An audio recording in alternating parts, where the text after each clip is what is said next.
And at this stage too, I might just dip my brush in here and draw in some of the major rock shapes, just as a guide.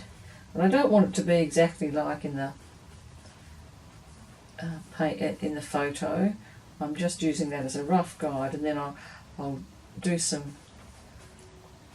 a bit of my own composition for the rocks, just to try and help to balance it out. And you can see I'm just putting in big old shapes. I'm taking one in from that corner to make the corner, to sort of cut off the corner so it doesn't leave me too much out of the painting.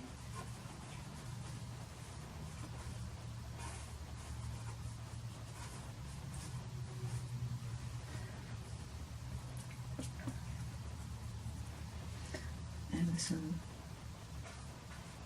smaller rocks coming in there, and smaller. That's going to be a little bit rounder, I think. A little bit flatter across there. Just dabbing those in. These are going to be smaller rocks out here. Just using the big old flat part of my brush to just block in a few little shapes at this stage. And I'm only using the colour that's on my palette. I'm not worried about getting the actual colour yet. It's just blocking in the ideas of where it is. I think this one might be going to be made a little bit bigger, so it kind of leads into the jetty area. Okay, so I've got the idea of my rocks there. And maybe a little one there.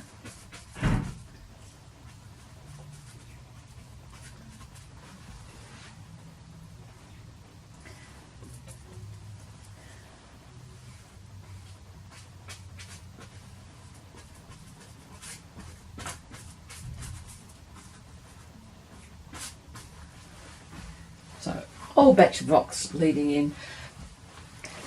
I'm now going for a long handled brush with a round tip. I find these quite good for finer lines. And by not mixing it too much on the palette and just letting it mix as the palette knife drags it over, I get more textured effects.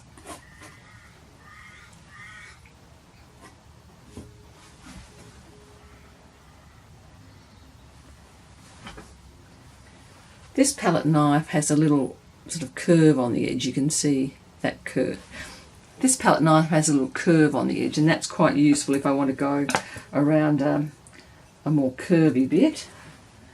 Say on this rock it's got a kind of curved surface, and I can pull it back that way.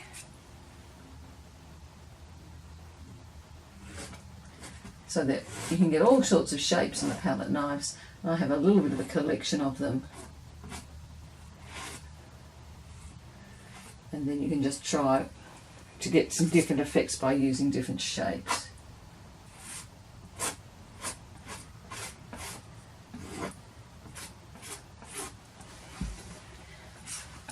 I'm paying careful attention to the edges there. I don't want them to be symmetrical. Rocks are really symmetrical. So,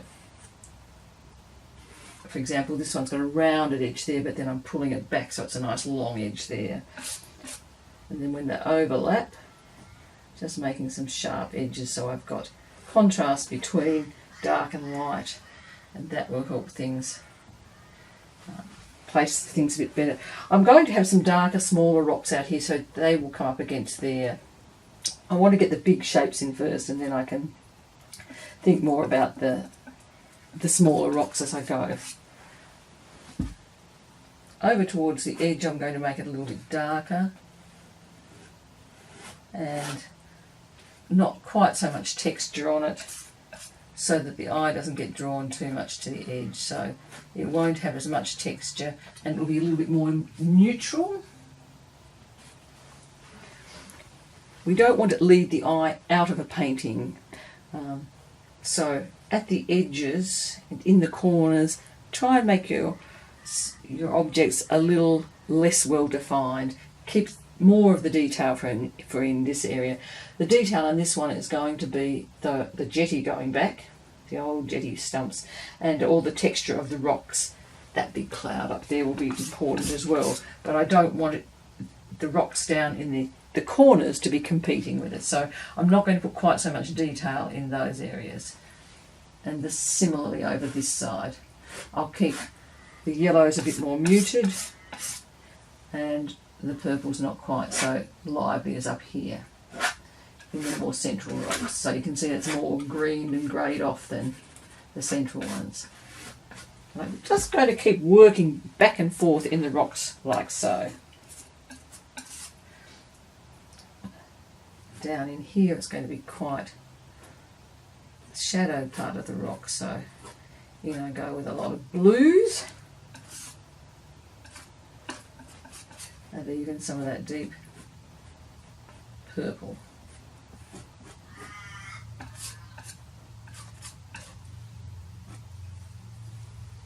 And I keep turning the knife around so I can create the edges I'm after.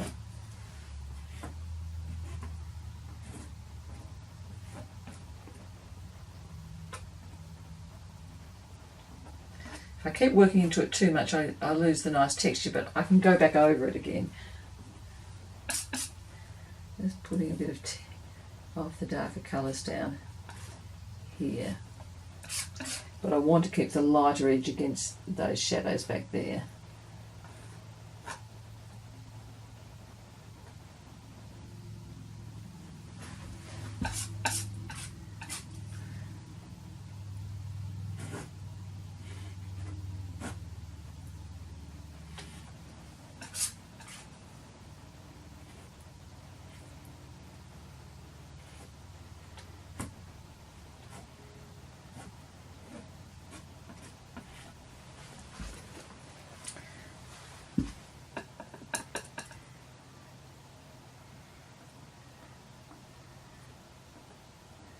I'm going to stop playing with that rock now, just let that one dry off a bit, and then I'm going to scrumble more over it.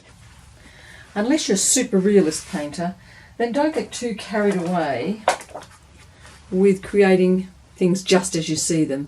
My rocks here are not really going to be exactly like these rocks here. I'm just using them as an idea because this is the kind of painting my client wants, but I'm going to build in different colours and different shapes to try and help the composition. I'm not being stingy with the texture paste. I want that matte gel to really help draw the whole thing together into a nice textured rock.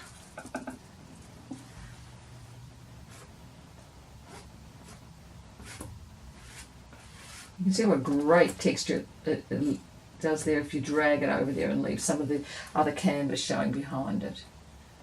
You get a smoother top by dragging it through the wet and combining the paints and then scrubbing over the top.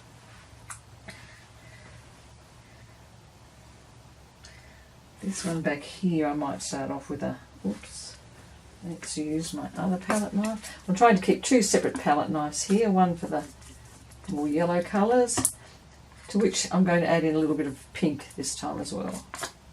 As I move further down, I might even put a little bit of that pink up on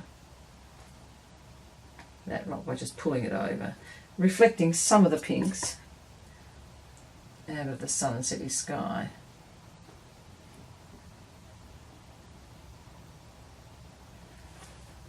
And then I want some more of it down here.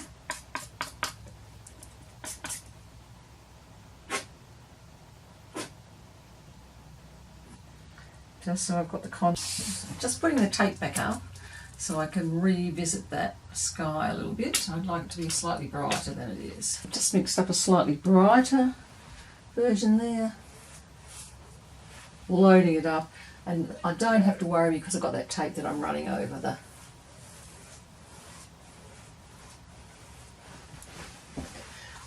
edge of the water there. The next thing to do is get on doing a few more of those rocks that we started earlier. And remember, I was doing that all with the palette knife, so I'm just going to keep going back in with the palette knife, mixing those colours up.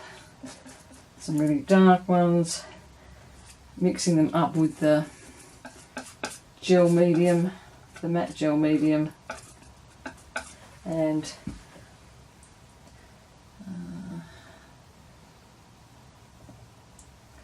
let's put that one quite dark down there.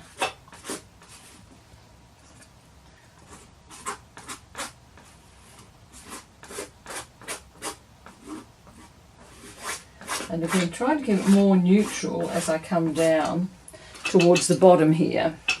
What I'm also going to do is a little trick for you. Because the canvas is sitting right down the bottom, it's hard to get my palette knife right down there, so I'm just going to build it up a little bit. I've put a little sandpaper block in there. It holds the canvas up so I can get my palette knife in quite easily there now, whereas I couldn't get it in before. And I want to, as I said, keep it quite neutral down here towards the bottom of the painting. And so I'm letting the yellows and the blues and purples mix up into sort of neutral greens and greys. And then keep more of the specific colour up here. I'm going to make that top of it quite pronounced. Bit of a hard edge against the other rock.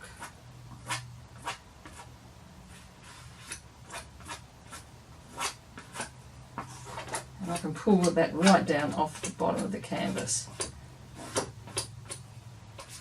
In fact, I'm just going to wipe my palette knife underneath it to get some of the colour of the rocks under there. I've got quite a lot of rocks to do. I'm going to work on these two corner ones now.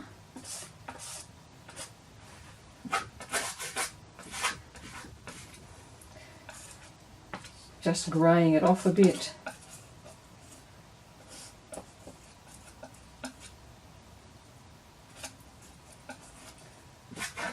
Sort of bluey greys.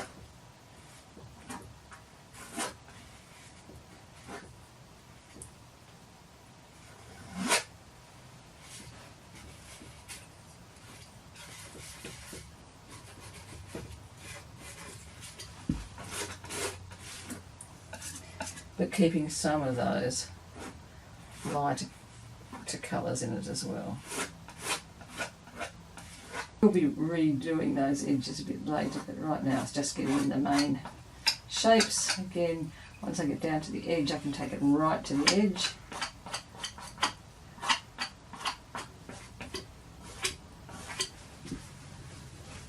And you'll notice that I am moving it in the direction of the rock as I put on the paint with the palette knife. So I scrape the palette knife around in the direction of the rock. And I can just scrape back into it to put some little crack lines, bits of interest. I can pat on it like so, also to build up texture, and you can see how that's building up texture. So there's a number of different ways. While the paint is wet, just pat on it with a different colour and you build up texture. And you can scratch into it while it's wet too to make little cracks in the rock, if that's what you want. I don't particularly want to crack these rocks, just a few now, here and there. So that's creating texture. I can do that with ones that I've painted up here too that are dry and just pat on the texture. You can see as I pat it on, I get a textured pattern over the top of the other rocks that I've put on. If I do it in the lighter colour over the dark, I get a lighter pattern on it. Put that back down to that corner. I'm just going to pop that in.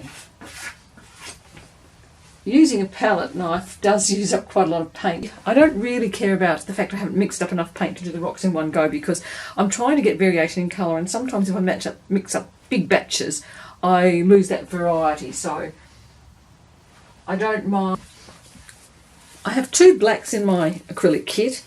There's an indigo blue black and a Mars black, which is more brown. So a blue or black and a brown black, not a pure black. That's got a very bluish tone to it, and that's got a brownish tone. So I choose the one I want to use, depending on whether I want a bluish cooler tint or a warmer brown tint. There are some darker areas down in here, and I'm using the browner colour for those rather than the indigo, more blue, because there's already a lot of blue in there, so I'm trying to counterbalance a bit of that blue.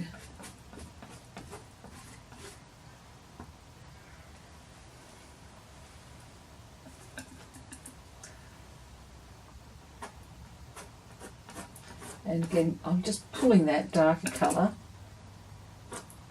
up over the previous texture, and it catches on the ridges and makes very real looking rock textures. And just continually greying off with that tone in grey, which makes kind of a greeny grey for the rocks there.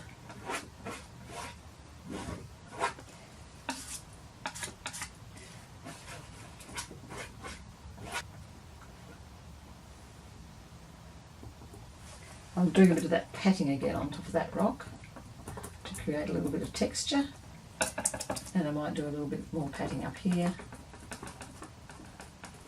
to create another little bit of texture on top of that. Back again after a small break, waiting for everything to dry here.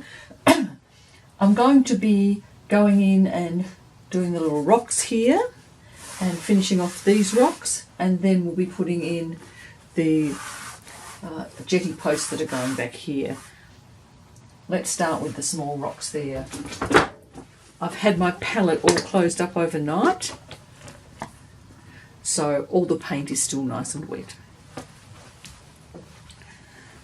I have the dark sea purple, ultramarine blue and Mars black here, so that's the brown black, and some of the matte gel down here, and I'm going to mix up a quite dark colour now, so some of that very dark brown, and into that I'm just going to put a touch of the purple and a touch of the blue, just so it's not too boring. And that's going to be making the small rock shapes here. I've still got a couple of little indicators of where they were, where I initially put them in, and I'm taking the little palette knife and just putting in some dark shapes. I could just as easily do that with a small brush, so let's have a look at how that's done. Just going to be a whole lot of these dotted around here, much smaller than the other rocks back here. These large rocks, but maybe a few suggestions of some larger ones.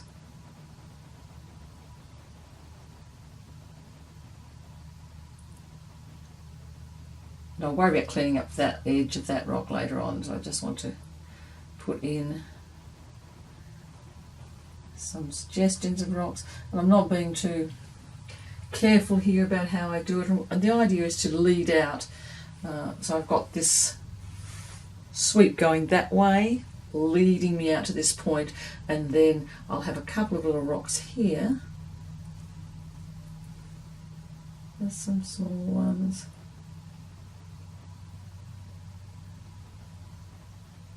Leading me back to where the old posts are going to be, and I'm just going to put in at this stage one of those old posts. Jetty post just leading down like so into the water. It's out here, that one's a little bent. These are just a couple of little guides for me now and where the posts are going.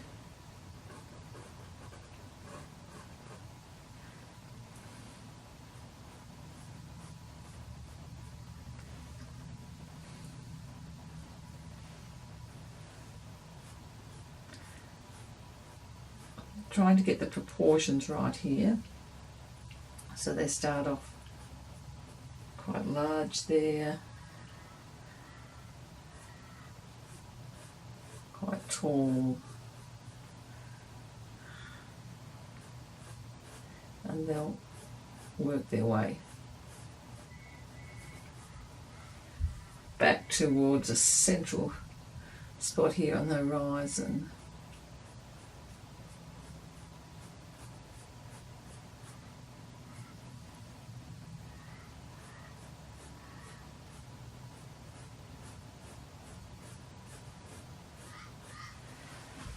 That will be the idea of the post that's just leading me into it.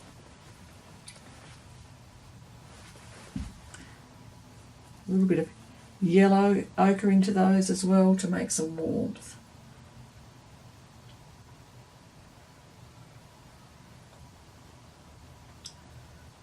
I can let some of the sand show through. I'm going to have a bigger rock here. Coming back to make that, just filling in the corner.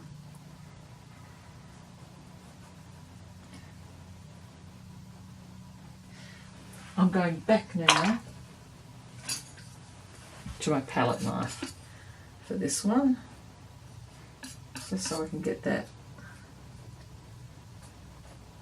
more textured effect.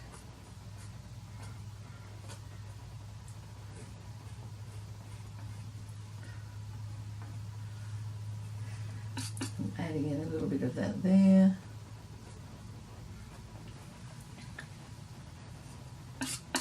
The poles themselves, I'm going to be using the edge of my palette knife and just touching it to the edge and pulling it in. And I'm getting a mix of colours in that. So now I'm going to keep pulling those edges in and get a variety of colours. I can also run a clean one. If I've gone over the edge, I can just take a clean sharp one and run it down beside it if I want to. Just being careful I don't scrape back too much. So I don't want to scrape into the paint up underneath.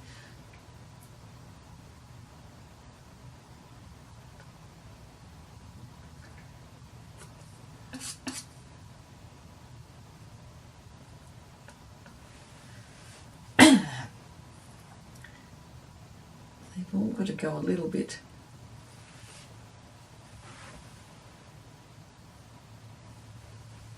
higher there, so just popping them slightly higher.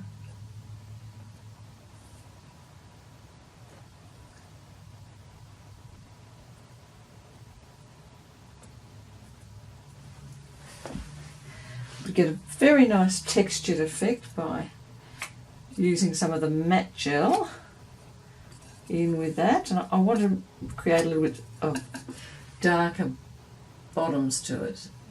The base is where they've been in the water more. So I'm putting that on now, the darker bases.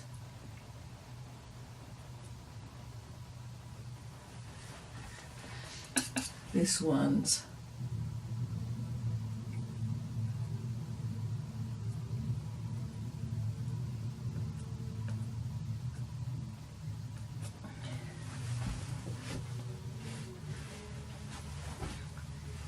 they will have some reflections coming down too. So I'm just putting those kind of reflections in a little bit.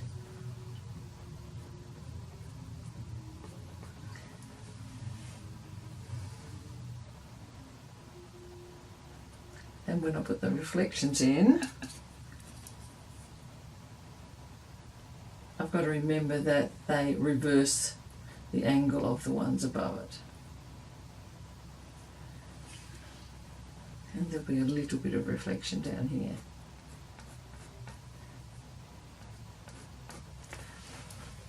While that's still wet, I want to work back into those reflections with a fine rigger brush, just to get some of the finer ripples, and pulling it down and across to get a bit of movement in the ripples.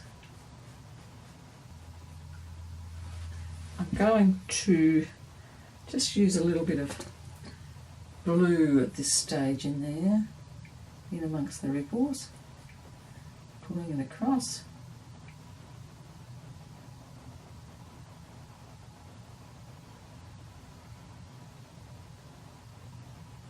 Just adding in a little. I'll go back into that, adding some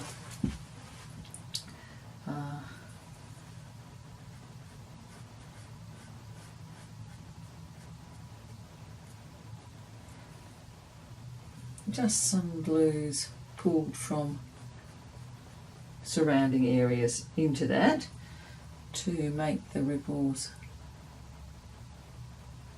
meld in a little bit with the surrounding water.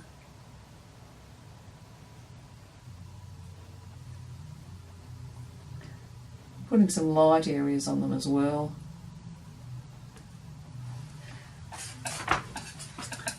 So it's not just all darks. As it gets close up to top, there's some lighter areas.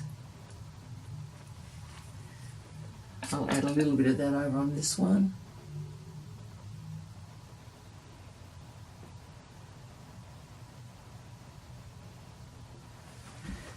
And it adds a little sense of the light from the sky there. I'll probably add in a slight amount of pink to that as well, just a little bit of the pinky colour.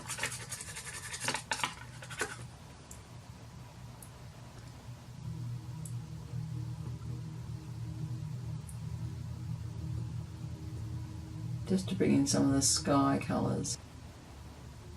And the thicker paint adds a really nice textural effect to the painting.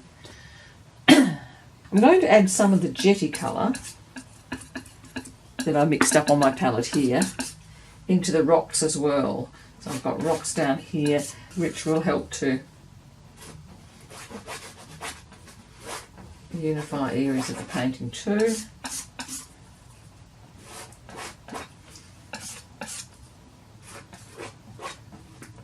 And again, as I said, as I approach the bottom here, I want it to be a little bit more neutral.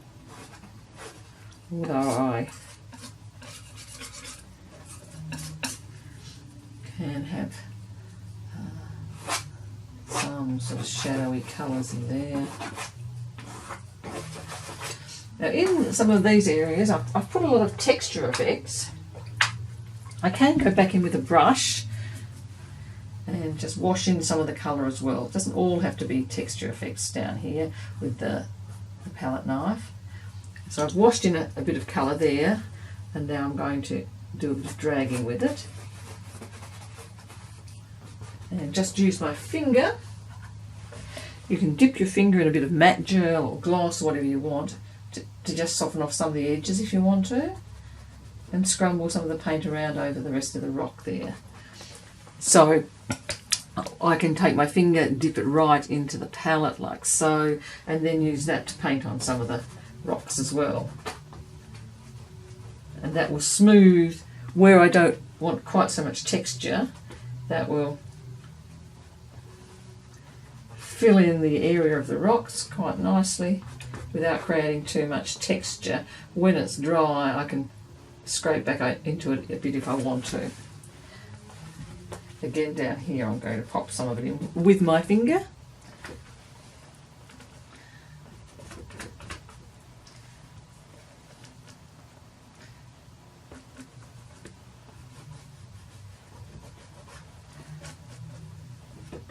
And I don't mind it being a little bit looser and sketchier down in this area to try and keep it, the eye not so interested in it.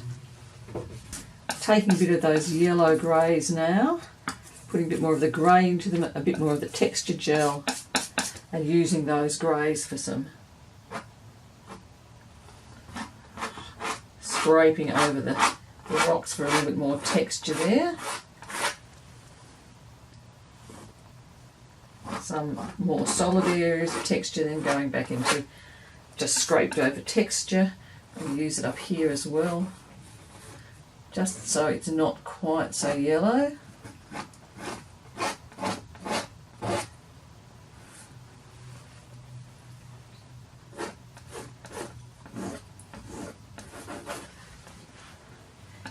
The idea is to have some of the rock very sharply silhouetted and some of it a little bit softer, and then you get some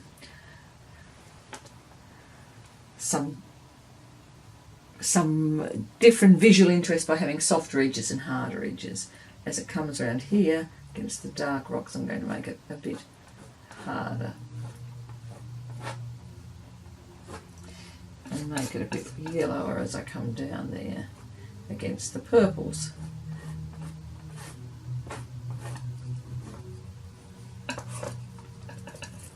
Again, I can do that patting it in the paint and just scrumbling it over it with my brush to get, with my palette knife, to get a bit of extra texture going.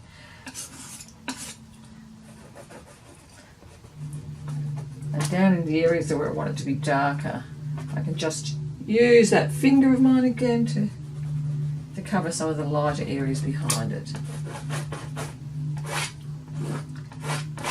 That one I particularly like, so I'll try a bit of that over on here, not making too much texture again because I don't want this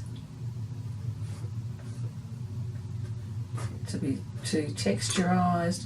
I also don't want it to be too round, because these rocks are not round, they've got some sharp edges and I might need to sharpen up some of those edges.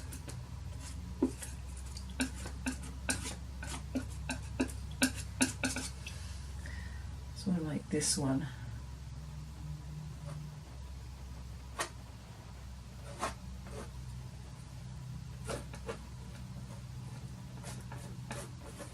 a little bit darker around there for some contrast.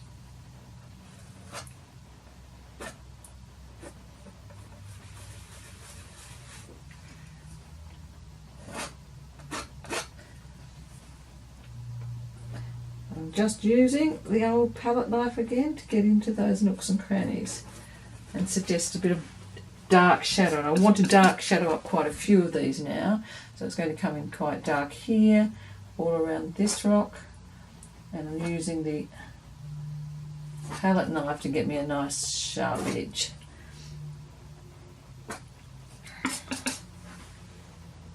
Around that one as well. And then, once I've got the sharp edge, just pulling it out a little bit and making some marks up into the rest of the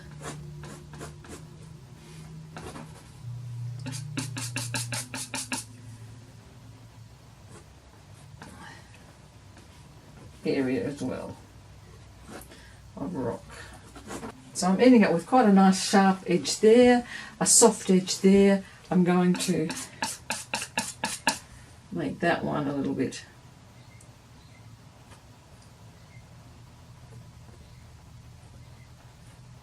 more angular there.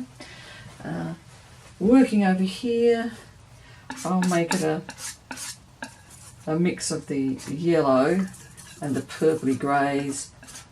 I don't want it to be too dark or too light there. I want it to be more neutral, so just a couple of little incidental rocks going down in here too.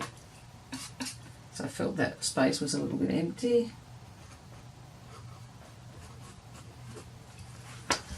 And I might use my brush in there just to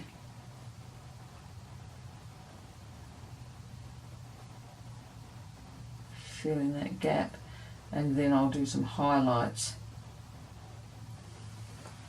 with the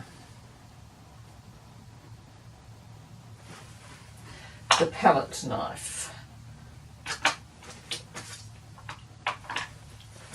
just put some of the more grey colours in some of the areas in there to break up the rocky mass.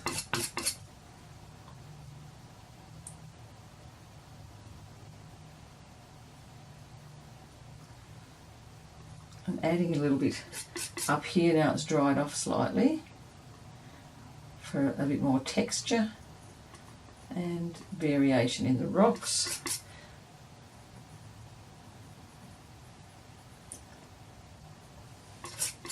Making some more planes in the rock, by which I mean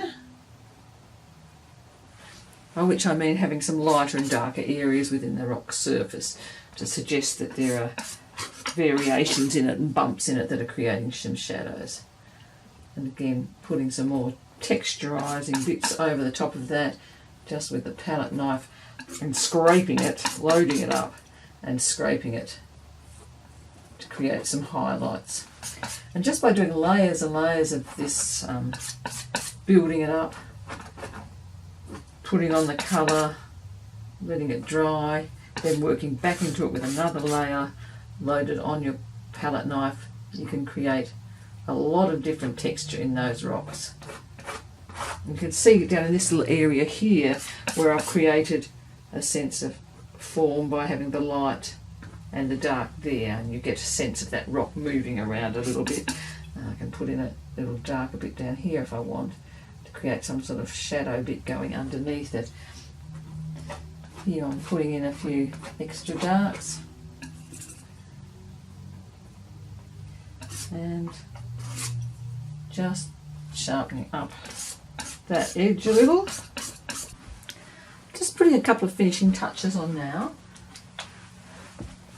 Making something a little bit dark here, and I'm going to put in a few little wave, little lines of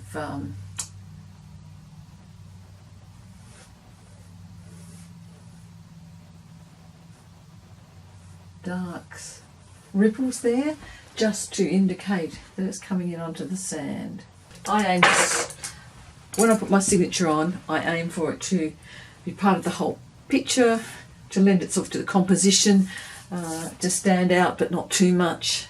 And so here I've chosen the yellow that's in the rocks and in the sky and in some of the sea on the poles, so it's going to blend in with that. When you're looking at this painting, you're leading in from here, the rocks are pointing in that direction, they get to a point and then you're looking out that way, and then it takes you this way as well because of that leaning pole up to the cloud, which takes you across there, and then down to the lower clouds, and you're back going around. So it's got a good flow to it. I used a lot of glazing techniques for the water and the graduated sky. I put some matte gel into the clouds to give them a little bit more structure. I used a lot of matte gel in the posts as they went out into the water as well. And the rocks got lots and lots of layers. Using the palette knife, I would let one layer dry and then put another layer over, just skimming it across the surface to pick up some of those textures down there. Hope you enjoyed that. I hope you enjoyed that lesson, and I'll see you next time. Bye for now.